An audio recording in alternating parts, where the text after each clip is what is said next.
We're talking with Bobby Marks on the Goodyear Hotline about the top 25 under 25. And, I have to ask this because obviously we're also on in New York, not just around the country. And you mentioned you had RJ Barrett on your list. The other two guys did not. So RJ Barrett didn't make this list.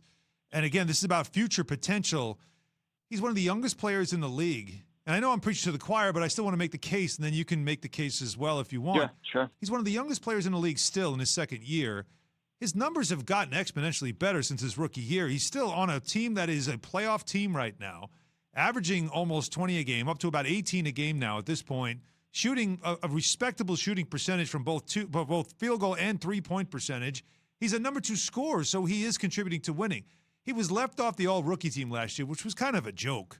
But then also to not be considered on a list like this, which is expanding to 25, which, as you and I both know, when we talk about future potential, I would say a third of this list might meet future potential. The rest of them won't, right? Let's be fair.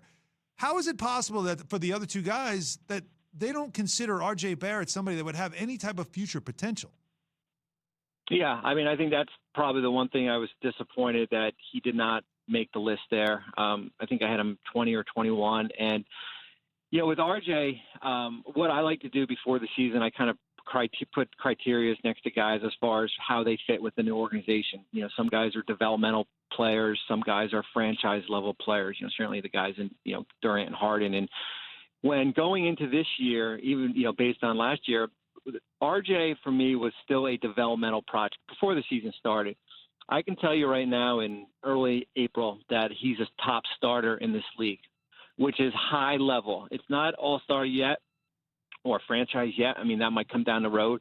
But to go from a developmental guy to a top starter in this league where I see him right now in only his second year, and as you mentioned, Alan, one of the younger, players still in this league, I think it's a credit to him. I think he has not plateaued or maxed out as far as where his potential is. And yeah, it is disappointing that he did not make the top 25. But as we started the conversation, when you have, 3 different people vote on a list, there's probably going to be 1 or 2 that are left off that maybe you think should be on it and, somebody else thinks shouldn't.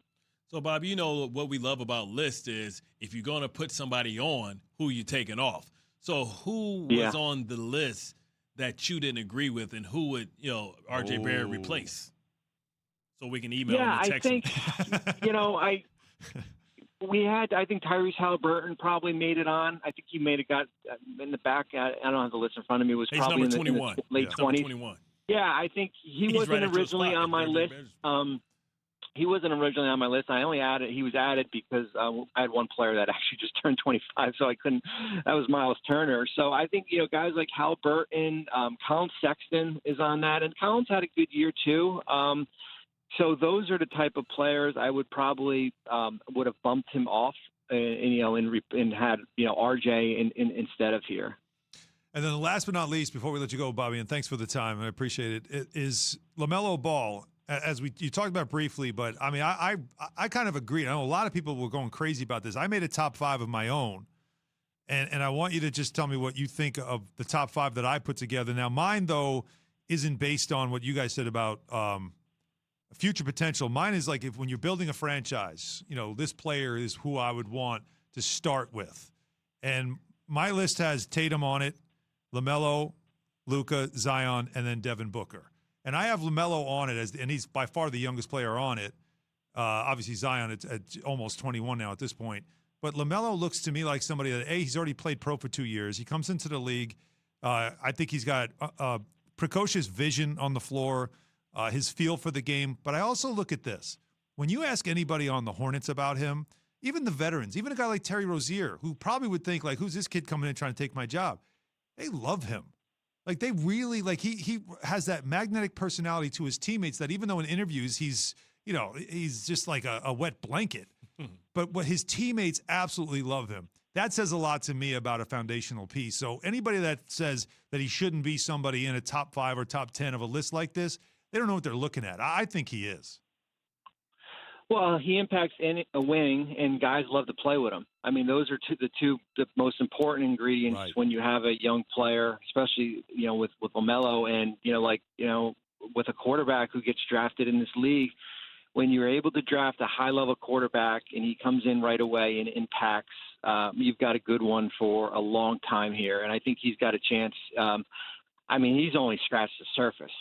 Really. He's, based on the injury and, playing overseas and, what he's done in high school. The funny thing, when we talked about it with Mike Schmidt's, he's never been able to put a full year together because he's, there's been that injury bug a little bit here. And I think there is so much potential out there. And I think, Charlotte was certainly a good story, before he got hurt. We'll see what happens here. But, yeah, he's special. He really is. And I think it will be interesting, as they've got some money this offseason, guys will want to go play with him because he will make you better. Yes. He will make you a lot of money down the road. Yeah, and he'll get his man strength. And once he does, maybe the injuries will slow down. All right, before we let you go, I lied. One more. And just real quick, if I still voted, he would be my rookie of the year. I don't care how many games he's missing. How about you? Edwards.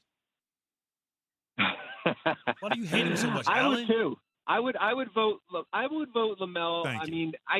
I know Anthony will, and we still have 25 games, and we'll see what and Anthony Edwards will kind of down the stretch with D'Angelo Russell back will certainly help here. But I know there's some people look at you have to play a certain amount of games. I look at kind of what he's done already, and I think if I don't have a vote, but if I did have a vote, I would put him number one because Anthony Edwards. There have been really good stretches of games, but man, there have been some games where he looks like a rookie, which is fine. His shot attempts are kind of all over the place, and I know that's when you're on a team that's buried in the standings and you're trying to do probably a little bit too much here. But if I had a vote right now, it would probably be LaMelo. I just think Anthony Edwards only plays half the game. Thanks for watching ESPN on YouTube. For live streaming sports and premium content, subscribe to ESPN Plus right now.